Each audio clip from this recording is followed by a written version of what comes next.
Өглөөний минь. Өглөөний минь. За бид хоёр одоо хайкинг хийх гээд Дубайгаас 1 цаг гаруй зайтай уул руу явж гин. Манай компани шинээр орсон. Цеко. Вуу! 2 жил ажиллаж байгаа. Цеко одоо 2 жил ажиллаж байгаа. Тэгээ бид хоёр ойрхон амьдардаг. Ер нь бол ойрхон уулзч амралтын өдрөө өнгөрүүлдэг. За тэгээ өнөөдөр хайкинг явах гэж байгаа. Let's go. Let's go.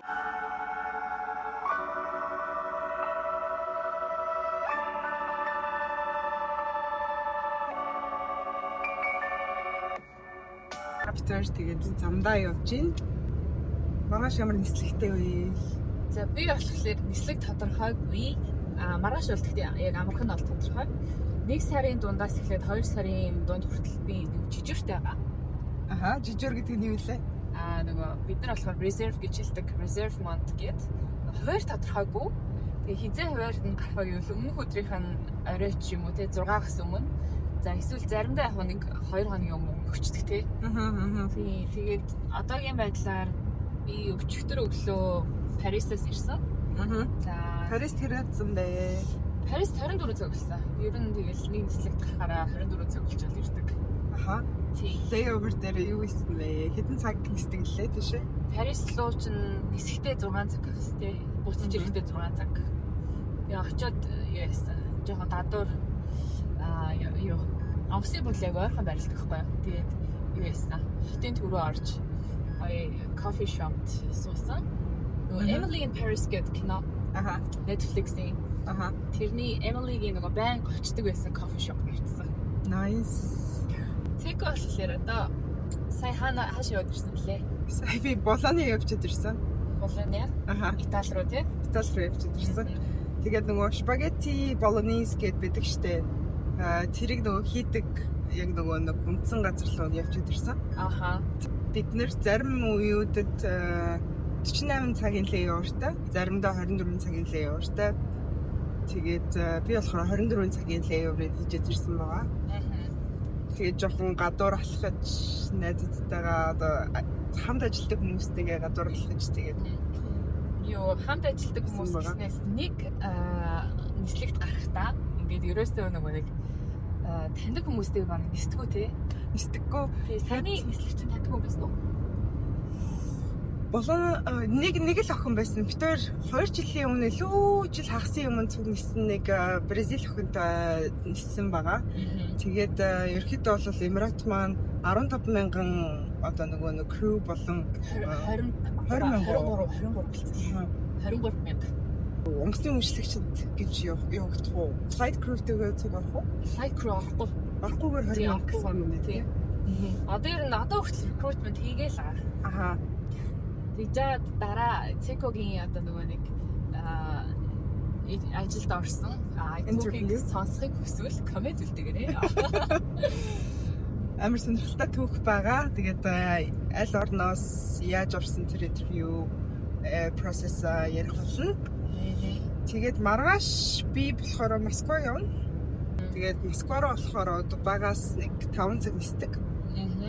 Тэгээд онгоцны бодолтой мэдээд байгаас одоо Москвагийн центр хүртэл нэг 2 цаг хэртээ автобусаар явж очдог. Тэгээ 24 цаг болчоод эргээд маргааш нь 5 цаг нислэгээр ирээд тэгээд нэг 2 өдөр амраал тэгэл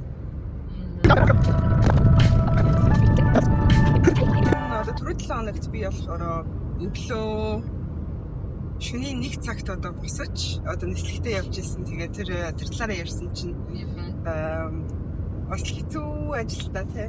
Яг шөнө ингээд нэг өдөр шөнө ингээд солигдож дандаа ажилладаг. Тэгээд бид нэр амар шиг ингээд амрах шаардлагатай байдаг. Тэгээд өстой цагаараа ер нь ажиллаж байдаг тий. Яг хүмүүс ингээд шөнө ингээд найр хураал ингээд яг одох гэсэн чинь бид нар ер нь бол хамгийн их нислэгч яг шөнө байдаг тий. Тэгээд turn around гэж бид нэр ярьдаг. Тэр нь болохоор нэг destination рүүгээ нэг газар руу очиод буцаж ирэхийг ярьдаг. Тэндээ хонохгүйгээр жишээлбэл Дубайгаас энэтхэг Пакистан, Сауди, Египт янз бүрийн орнууд руу одоо ойрхон орнууд гэсэн үг шүү дээ 2-3 цагийн нислэгээ. Тэгээд тийшээ очиод буцаж тэндээ нэг 2 цаг байчаад эргэж ирэхийг бид нар turnaround flight гэж ярьдаг. Монголоор одоо тэрийг юу гэж хэлэх гэсэн үг? Юу гэдэг вэ? Мэдгүй байна. Очоод буцаж ирэх нислэг гэх юм уу? Тий. Тэгээд тэр үеүүдээр бид нар маш их ядардаг. Би айгүй ядардаг. Тэгээд бид нарыг яаж recover, яаж ингэж нөгөө эрүүл байдаг вэ гэхээр одоо миний хувьд би амар онцдаг. Онтон оройс Зүгээр л онтон нэр. нэр үнэхээр их онт. Амралтынхаа өдрөөр бол сайн онтож явдаг тий. Үгүй бол хагас зомби шиг л нэрээ. Тэр байна. Тэгэл гэхдээ манай ажил болохоор яг хуу бас харьцангуй сартаа нэг 10-аас 15 хоногийн амралттай. Тэгээд тэр үеүүдэд бид нар ингээд түүш сайн амарч refresh хийж чаддаг байгаа. Тэгээд ер нь бол яг амьдралын хэв маяг ерөөсөө энэ ажил бол ерөөсөө л яг амьдралын хэв маяг гэсэн үг. Тийм. Ингээл ерөөсөө одоо сар болгон гэдэг чинь хуваар компаниас авчдаг. Компани гээд гаргаад өчтдөг. Тэгэл хуваартай тохируулж амьдрах гэсэн үг. Тийм. Хизээ амрах нь уу, тэг хизээ нислэгтэй байх нь уу, тэгэл амралтынхаа өдрүүдээр юу их үү гэл. Ерөөсөө бүх юмаа хуваартай тохируулаад амралтаа зохицуулаад тэгээд тасгал хөдөлгөөн тэр одоо хоол тий одоо сэтгэл зүйн эрүүл гэдгээр бүх юмаа зохицуулаад байх юм бол ер нь бол дайггүй ажил. Тэгэхдээ бас хэлсэнчлэн ерөөсөө хэцүү зүйл бас байгаа. Тэгээ ер нь гэхдээ хэцүүгүй ажил гэж байхгүй л байхгүй тий. Ерөн амралтаа сайхан зохицуулаад явчих хэрэгтэй байдаг. Тэгээд хоол ундаа өөртөө аль болох онгоцны хоол идэхгүй. Хоол ундаа өөртөө чатгаараа ингээ аваа явдаг. Чи яадаг вэ? Би бас ингээд хоолоо бэлтэж явъя гэж бодд юм аа. Гэхдээ яг үндэ яг бэлтэж амжтдаггүй гэсэн. За би бас амар худлаа ирж байна. Яг амар гоё эрүүлээ амьдралын юм аягаар явах гэсэн чинь арай худлаа ирж байна. Хэрлэн зүгээр шиг өөрөө баригдсан. За би болохоор яг хөө за 30% нөм 25% намж явдаг. Бас намж явъя гэж яддаг. Жимс ч юм уу эсвэл нэг тийм хас нэг яа гэсэн байгаа шүү. Онгоцны хоол иддэг байгаа. Зүгээр яг нөгөө өөрсдөө хоолоо бэлдээд аваад их юм бол эрүүл мэндэлд хэрэгтэй гэсэн үг шүү. Онгоцны хоол тань иддэг байгаа.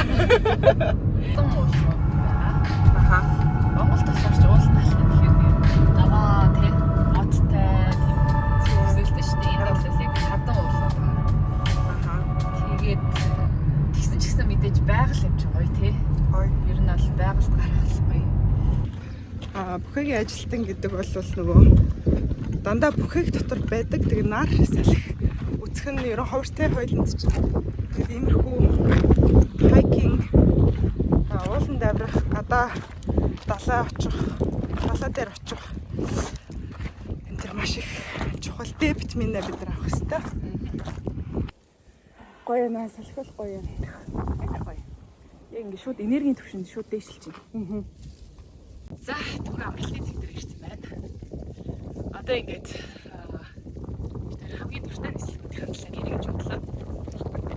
За миний хувьд бол хамгийн дуртай нислэг бол би Азийн нислэгүүд дуртай. Тэр тусмаа Солонгос, Япон, Сингапурын нислэг дуртай.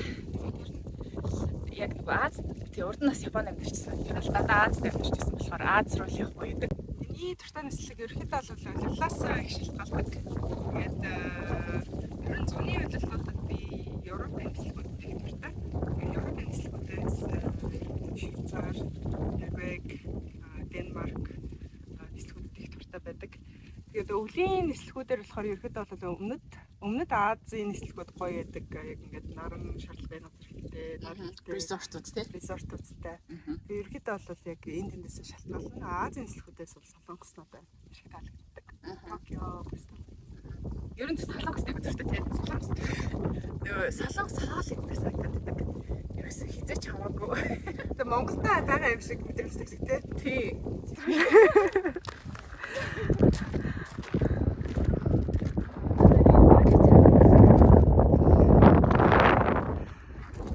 За бид хоёр баг уулаараа алхаад явж байна. За сэтгэл хөдлөлөө. Оо сайхан байна оо. Өстой гоё. Ерөөсөө хөнгөө айгу чимээгүй байна. Тэгээ түрүүн юу н амралтынхаа хэсэг дээр суугаад цай угаад баахан хоо бацж байгаад одоо алхаж байна. Hello. It's me.